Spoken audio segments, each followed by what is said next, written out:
Thank you. So it's very interesting because we get there's certain things that you think you have to fight with, and then turns out that there's the sickness or a bad midah, which is the same thing.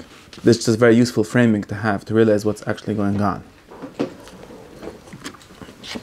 And I'm not going to make the nafkamina lamasa, but you can understand yourself.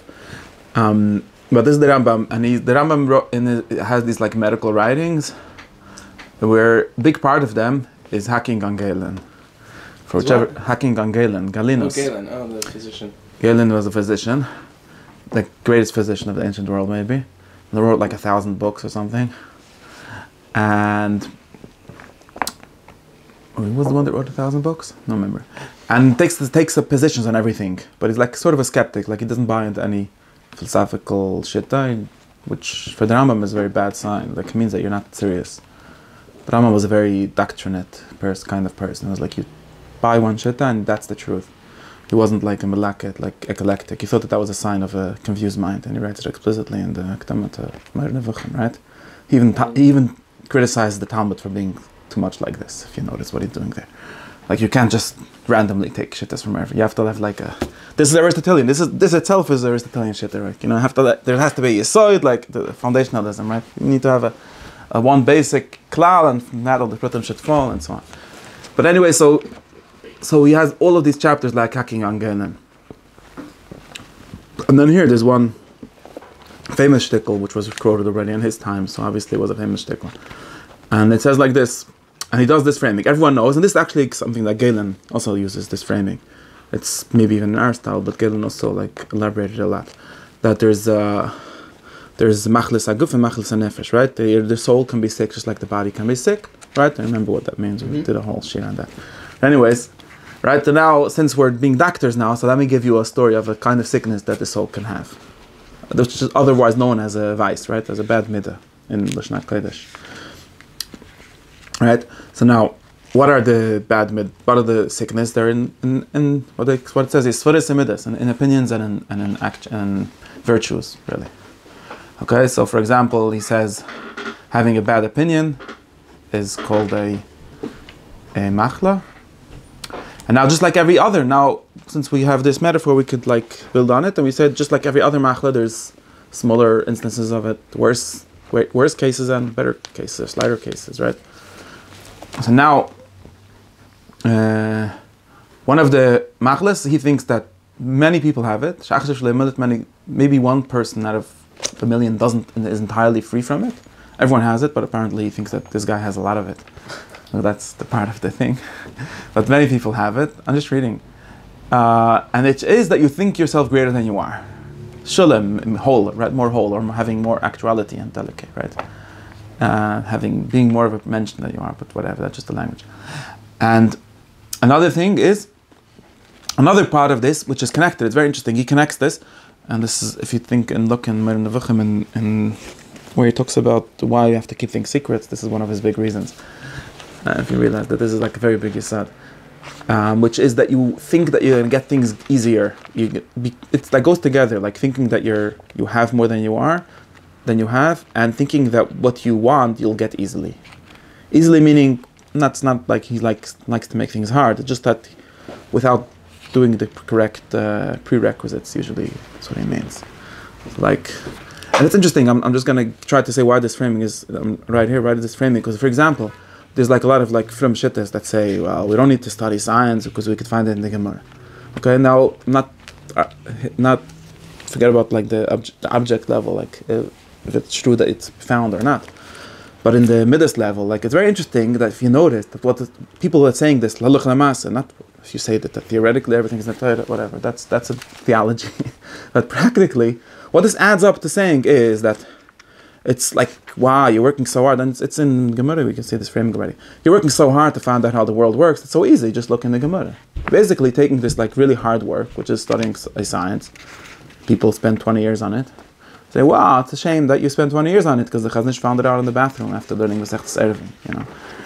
And so you notice that there's something very weird, like, if you're an intellect, like, it seems like a good thing, like a firm thing to say that you don't get chachma easily. You have to put in the work. You have chachma lechkimen, it don't happen by itself. And for some reason, like certain things that get framed as like a very like emunah pshuta thing, same thing with emunah pshuta. It just pretending that like the easiest way is going to be the best way. Or somehow the like firmest shita also turns out to be the laziest one. It's very interesting. So we wonder what's the cause and what's the effect. Is it really so easy to know everything? Let's say it's far from the Torah. It probably takes as long as to find it out from reading science, or maybe even longer, because it's not explicit. I mean, that's basically what the Rambam thinks, really does. He doesn't say that it's not his. In the Kiddush HaChodesh, he says this. In any case, that's one interesting thing. Like when you frame it as like you like take a step back and like, what kind of machla is this? There's two machlas. Well, machla of thinking yourself more than what you are, and also the machla of thinking that it's easy, and these things go together, because when you think that it seems to be easy, like you just have to learn Chumash to know everything, then you learn Chumash and you know everything, right? Well, we'll find out. So that's the general like definition of this. This is the statement of what the machla is. Sickness, some kind of sickness.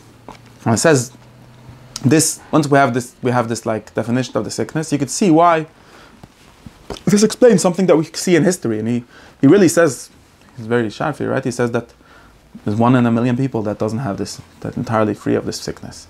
We see many people, and we're talking about smart people, right? Intellectual people who know one chachma. We've read this before, right?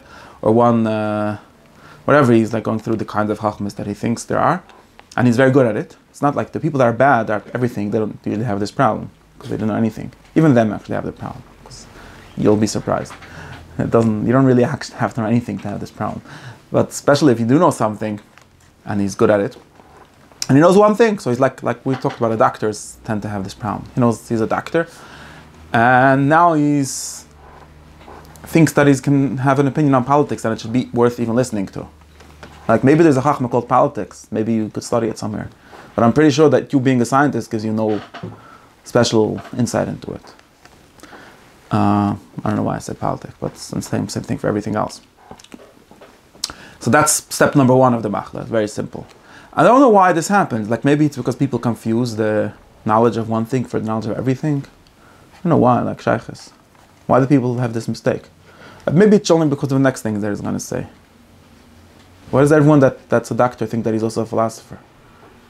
Maybe because in their world they don't know the questions. Yeah, maybe. That makes sense. I think it's also easy for people to be very infatuated with themselves. So it's a bad midah, and totally bad in a midah. given area, which would lead them to assume that. And I'm sort of looking like what's the mistake that they're making. Not only like they became Belgava. That's one account. Like he becomes a Belgava. Like he's such a he knows Hilchas Shabbos very well, so he thinks he knows Hilchas Nidos. He just doesn't. He never learned it. How do you know it? I think that this happens now also, by the way. Like you see people like they never studied a certain subject and they think that they could tell you tasking like, hello, I don't know. Some other guy started it, but he's not whatever. I'm not getting into this. Point is, it happens. But maybe there's something like what you're saying. Maybe there's also like an intellectual mistake, because especially in the kind of things that we want to talk about, this happens. Like if you're a scientist, like a physicist especially, or different kind of things, you get used to framing the questions about the world in a certain way, and those questions blind you to the fact that they're not the only questions. I think, and you can actually answer those questions. So you get used to, I have the answer to all the questions.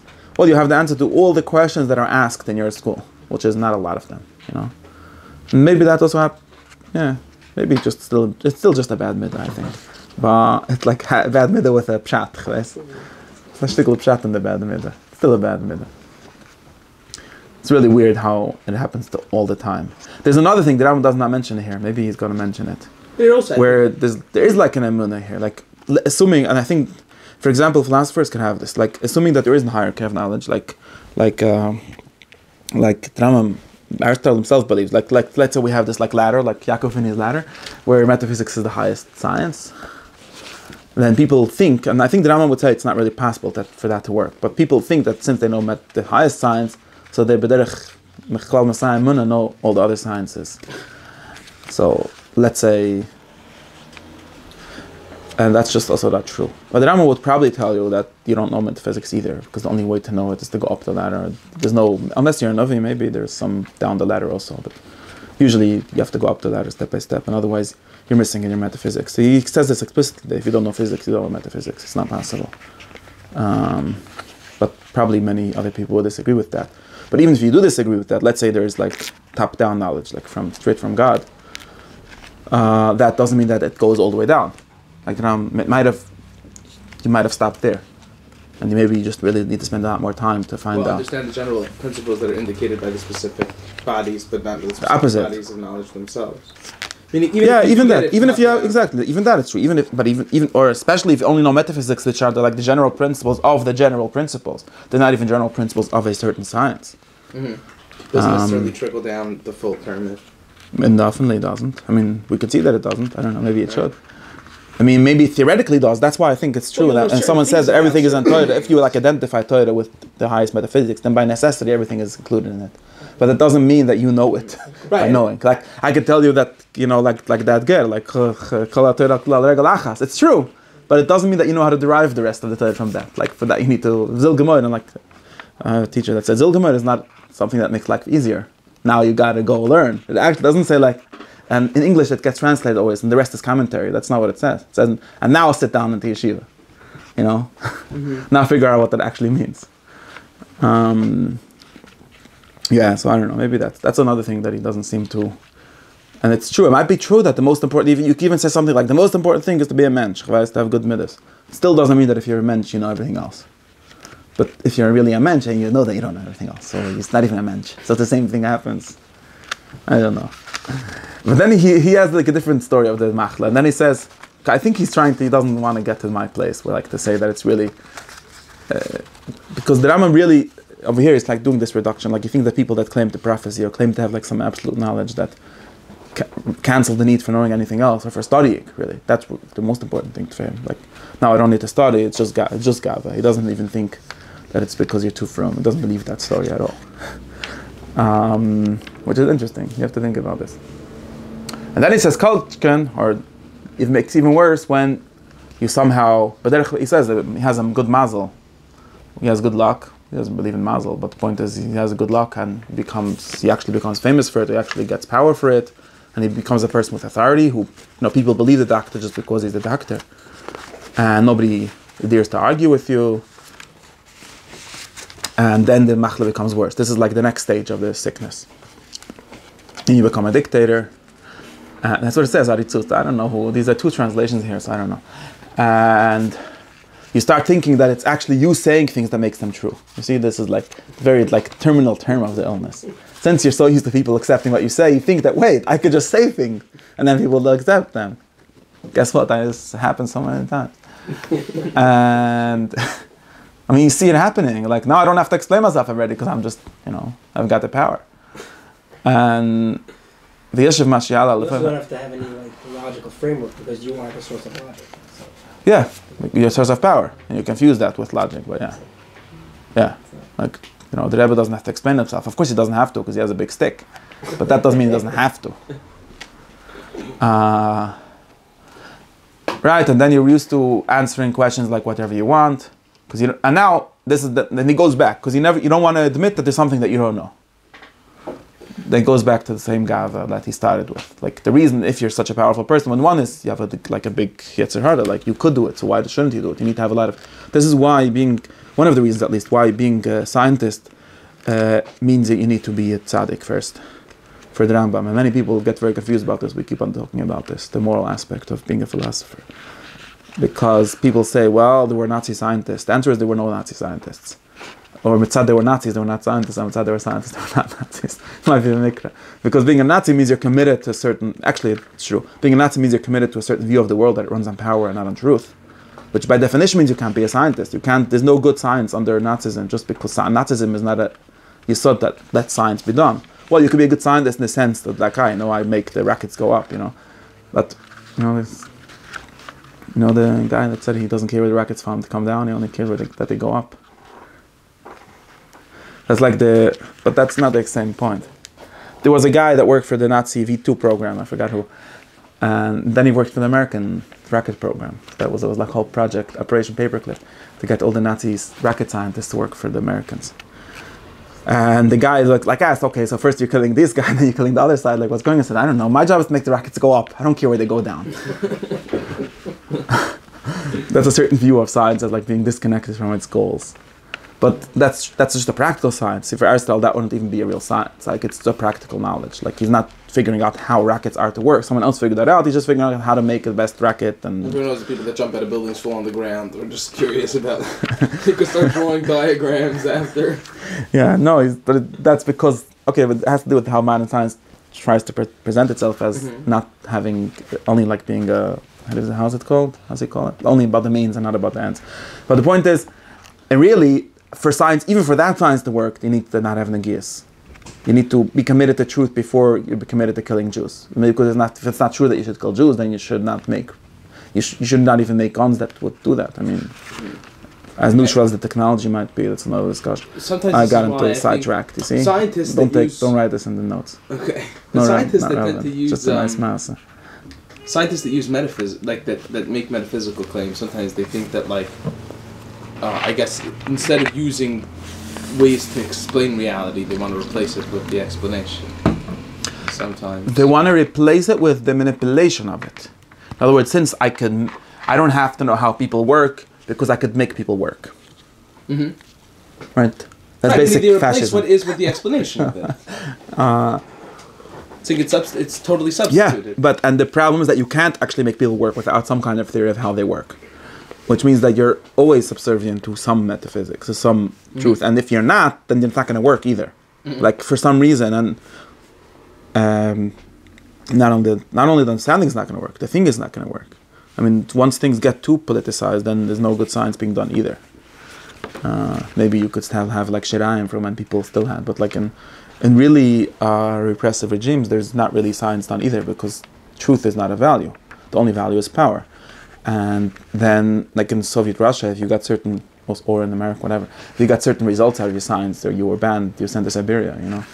Not even mathematical results. Like in same thing in Nazi Germany, they had this whole thing with Jewish physics, if you remember. They actually banned Einstein from Germany because he's Jewish, and they said that his whole physics is a Jewish conspiracy. This literal Nazi ideology. I'm not making this up. And then they lost the war because of that. Like, it's actually true, unlike to what some people say that Rambam is wrong because they were Nazi scientists. Actually, the Nazis lost the war because they believed in their mystical Germany over the truth of physics. More or less. Anyways, that's another whole theory. But the point is, and it's very basic to see that if you're committed to getting ahead and, you know, becoming the Rosh Hashiva, that's not the same as committed to finding out the correct pshat. And if sometimes it's going to conflict, and it's always going to be a conflict. Maybe, you know, you happen to be in the right space and time that not such a big conflict, but it's always going to be a conflict, at least at the Yisod, right? Relying on someone else to have had that truth. But at some point, that's the base of it, and therefore, having anova, which is the same thing as being committed to the truth before yourself, is the basis of all science, of all truth, knowledge, which is what science means, not in the manner and sense. Scientia, or episteme in Greek. Yeah, so that's why it all goes back to thinking that you know things that you don't know. And then you don't find out what things are. Okay. Oh, and now the step 3 of the machla, or step 4, I don't know which step we're up to. Then the sickness progresses. And this happens b'ktsas. So until then, like, everyone sort of somewhat makes the mistake of thinking they know more than they know. But some people have become even worse. He's not happy with that, and he starts to claim that these things that he happens to not know are also unneeded. Somehow it's interesting, like I was saying before. It's interesting that nobody that actually knows something is the one that claims that it's not needed. It's usually like you would have thought that the guy that studied a lot of X would be, and maybe noticed that it's bad for Yiddishkeit or something, is the one to be against it. Usually, I mean always, happens to be that the guy that didn't even like open the first book about it, he's the one against it. Like, it's weird. All the guys that did study it, they're all like contaminated. They say, well, maybe there's a shtickle thing, they have to be careful and whatever, but they're not going to say this thing that you don't need it at all.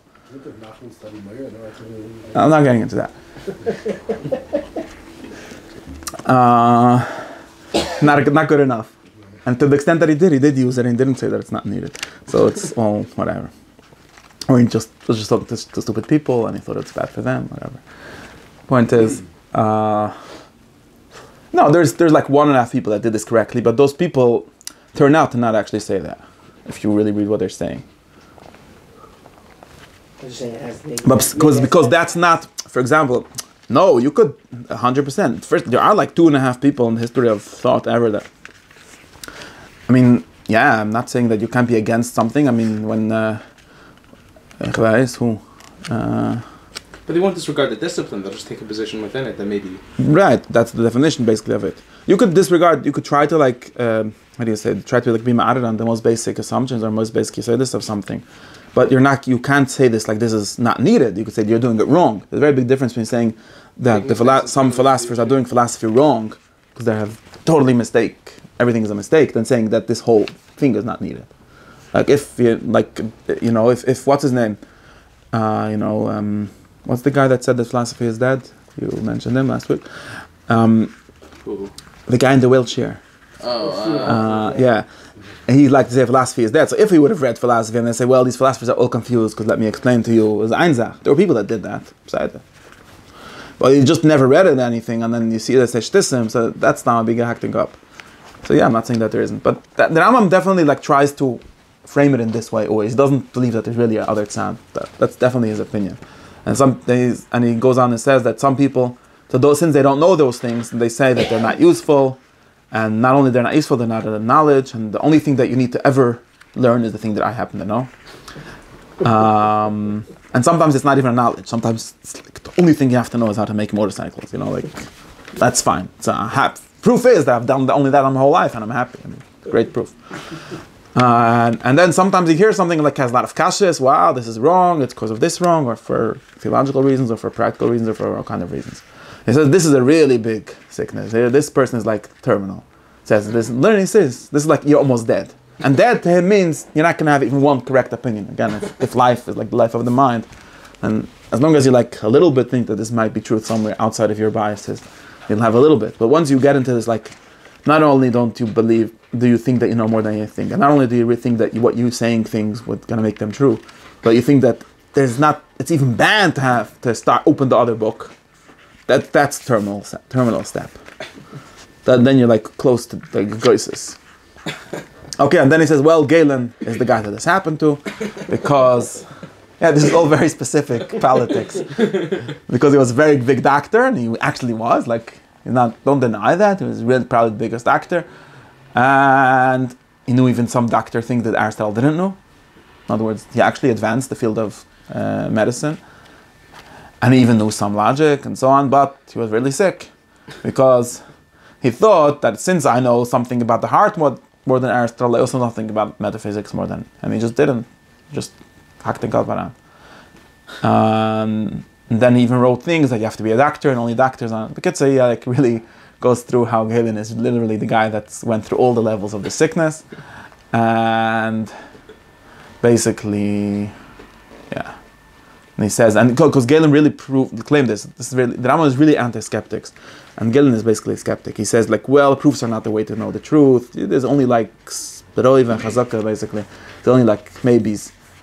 That's what the Rambam sees at the terminal stage.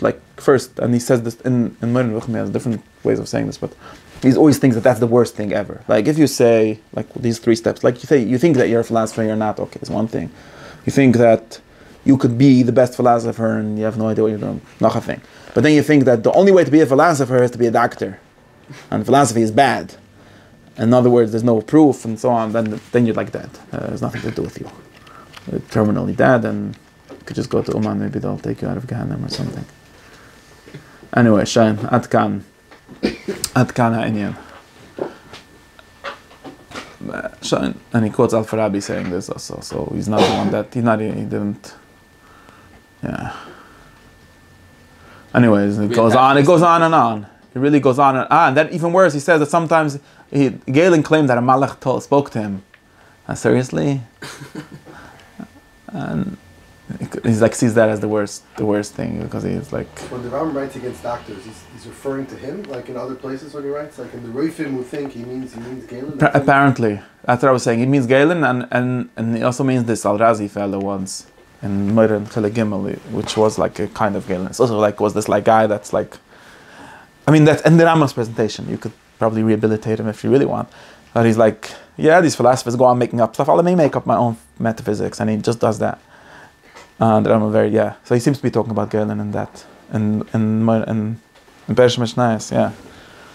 And he just gave the whole explanation for why doctors are the problem. He's the one who says that the soul has like 18 things. Not sure. Let's look at it.